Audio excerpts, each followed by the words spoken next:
श्री स्वामी समर्थ. नमस्कार, मी नंदिनी. माझ्या यूट्यूब चॅनलवर तुमचं खूप मनापासून स्वागत करत आहे. तुमच्या मनातील सर्व चांगली इच्छा स्वामी महाराज पूर्ण करो ही स्वामींच्या चरणी प्रार्थना करते आणि आजच्या व्हिडिओला सुरुवात करते. तत्पूर्वी तुम्ही जर चॅनलवर नवीन असाल तर चॅनलला सबस्क्राईब करा. त्याचबरोबर शेजारचं जे बेल आयकॉनचं बटन आहे ते प्रेस करा, जेणेकरून मी जेव्हा नवीन व्हिडिओ अपलोड करेन त्याचं नोटिफिकेशन तुम्हाला मिळेल आणि तुम्ही एकही व्हिडिओ मिस करणार नाही. तर चला करूया व्हिडिओला सुरुवात. दिवाळी ही जवळ आलेली आहे. सर्वांची दिवाळीची लगबग चालू झालेली आहे. तर बघा, दिवाळी ही सुरुवात होते वसुबारसपासून, म्हणजे 9 नोव्हेंबरपासून यावर्षी दिवाळीला सुरुवात होणार आहे. दिवाळी ही 5 दिवसांची असते. तर बघा, वसुबारसपासून सुरुवात होते. तर वसुबारसपासूनच आपण घराच्या बाहेर घरामध्ये दिवे लावायला चालू करत असतो. वसुबारसच्या दिवशी पहा, गायीची आपण पूजा करत असतो. गाई घोरऱ्याची बारस असं म्हटलं जातं. आणि मग त्या दिवशी आपण गाईला ओवाळतो, गाईला घास खाऊ घालतो. बऱ्याचशा गोष्टी आपण गाईला करत असतो. गाईच्या तिथे सुद्धा आपण एक दिवा लावत असतो. आता बघा, दिवाळीचा दुसरा दिवस. तर दुसरा दिवस आहे धनतेरस. तर धनत्रयोदशी हा खूप महत्त्वाचा दिवस मानला जातो. या दिवशी धनत्रयोदशीला बघा, आपण कुबेर देवता, माता धन्वंतरी, त्याचबरोबर माता लक्ष्मी अशा देवांची पूजा आपण करत असतो. आणि दिवाळी हा सण अंधार दूर करून प्रकाश निर्माण करणारा मांगल्याचे प्रतीक मानला जातो. दिव्यांच्या प्रकाशाने आपल्या जीवनातील अंधकार दूर व्हावा म्हणूनच हा दिवाळी सण साजरा केला जातो. दिवाळी हा सण कार्तिक अमावस्येला साजरा केला जातो. दिवाळीच्या दिवशी श्रीराम, लक्ष्मण आणि सीता हे 14 वर्षाच्या वनवासानंतर अयोध्येला परतले होते. दिवाळी हा सण वसुबारसपासून सुरू होतो आणि तो भाऊबीजपर्यंत चालतो. दिवाळीच्या दिवशी पहा, आपण माता लक्ष्मीची पूजा करत असतो आणि त्याचबरोबर श्री गणेशांची सुद्धा आपण या दिवशी पूजा करत असतो. गणपती बाप्पांची पूजा या दिवशी का केली जाते? ज्याच्याकडे ज्ञान आहे आणि त्याच्याकडे संपत्ती येत असते, म्हणूनच माता लक्ष्मी सोबतच गणपती बाप्पांची पूजा ही आपल्याला करायची असते. आता बघा, या दिवशी दिवाळीच्या दिवशी आपण घरामध्ये लक्ष्मीपूजनासाठी झाडू हा आणत असतो आणि हा झाडू आपण धनत्रयोदशीलाच खरेदी करत असतो. तर बघा, लक्ष्मीची पूजा करताना झाडूची पूजा ही आपल्याला सर्वप्रथम करावी लागते, कारण झाडूला लक्ष्मीचं स्वरूप मानलं जातं. तर बघा, ज्यावेळेस आपण लक्ष्मीपूजन करणार आहोत दिवाळीच्या दिवशी, अमावस्येच्या दिवाळीच्या दिवशी आपल्याला झाडूखाली अशी एक वस्तू ठेवायची आहे, ज्यामुळे आपल्याला तर अशी ही एक वस्तू जर आपण झाडूखाली दिवाळीच्या दिवशी पूजा करताना जर ठेवली तर माता लक्ष्मी आपल्यावरती प्रसन्न होते आणि वर्षभर आपल्याला कशाचीही कमतरता पडत नाही. तर बघा, झाडूखाली आपल्याला अशी कोणती वस्तू ठेवायची आहे आणि झाडूच्या बद्दलची काही माहिती मी तुमच्याशी या व्हिडिओमध्ये शेअर करणार आहे. त्यामुळे व्हिडिओ कुठेही स्किप न करता शेवटपर्यंत नक्की बघा, जेणेकरून तुमच्यापर्यंत योग्य ती माहिती पोहोचली जाईल. आणि त्याचबरोबर जर तुम्ही चॅनलवर नवीन असाल तर चॅनलला सबस्क्राईब करा आणि असेच माहितीपूर्ण व्हिडिओ पाहण्यासाठी बेल आयकॉनलाही प्रेस करा.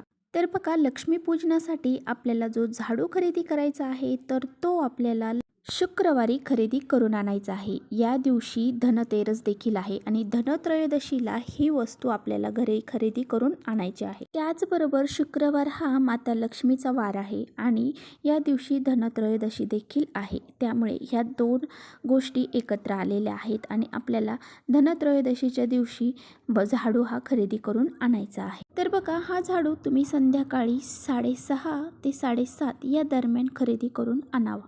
आणि ही जी वेळ आहे तर ही लक्ष्मी येण्याची वेळ आहे. त्यामुळे या वेळेमध्ये जर आपण ही लक्ष्मी आपल्या घरामध्ये खरेदी करून आणली, म्हणजे झाडू आपण खरेदी करून आणला, तर आपल्या घरामध्ये अखंड लक्ष्मी प्राप्ती होईल. आता बघा, आपल्याला दिवाळीला जी लक्ष्मीपूजन करायचं आहे तर ते लक्ष्मीपूजन केल्याच्या नंतर आपल्याला झाडूखाली अशी कोणती वस्तू ठेवायची आहे तर ते आपण बघणार आहोत. आता बघा, आपल्याला त्याखाली काय ठेवायचं आहे तर आपल्याला एक लाल कपडा घ्यायचा आहे.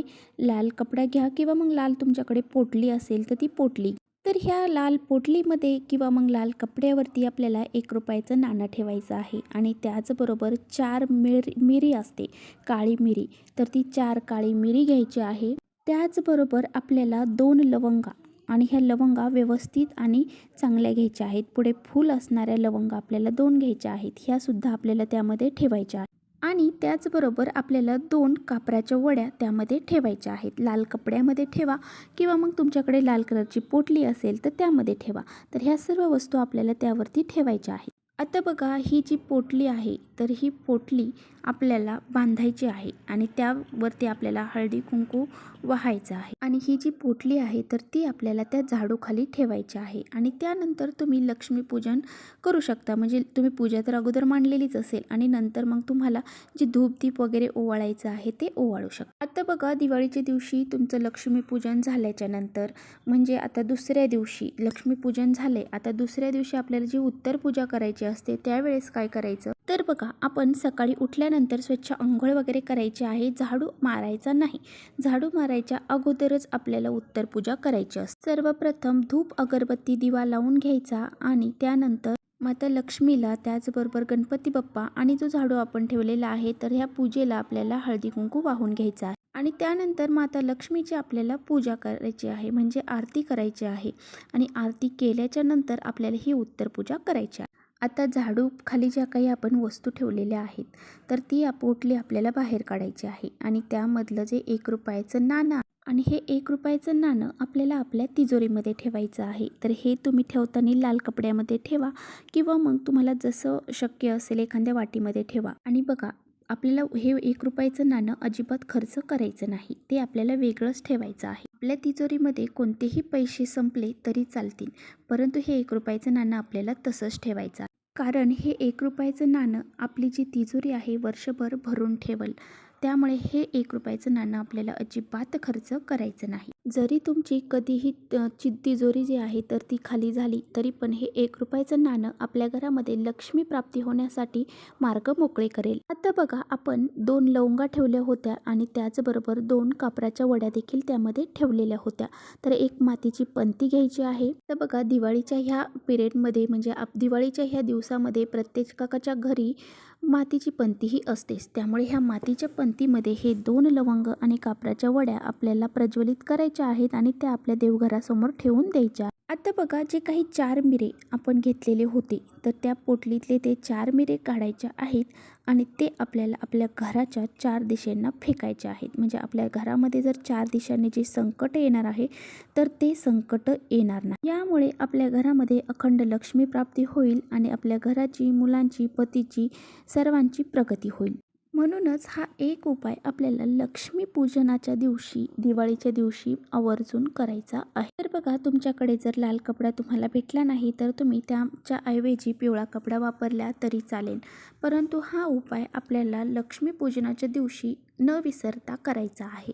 आपल्याला माहीत आहे भरपूर साऱ्या आपल्याला त्या दिवशी कामं असतात, भरपूर सारे जण त्या दिवशी बिझी असतात. परंतु वेळात वेळ काढून हा एक उपाय आपल्याला आपल्या घरामध्ये लक्ष्मी प्राप्तीसाठी करायचा. चला इथेच करते व्हिडिओचा एंड. तुम्हाला जर आजचा व्हिडिओ थोडा जरी आवडला तरी नक्की लाईक करा. चॅनलवर नवीन असाल तर चॅनलला सबस्क्राईब करा. परत भेटूया अशा छानशा व्हिडिओसोबत. तोपर्यंत श्री स्वामी समर्थ.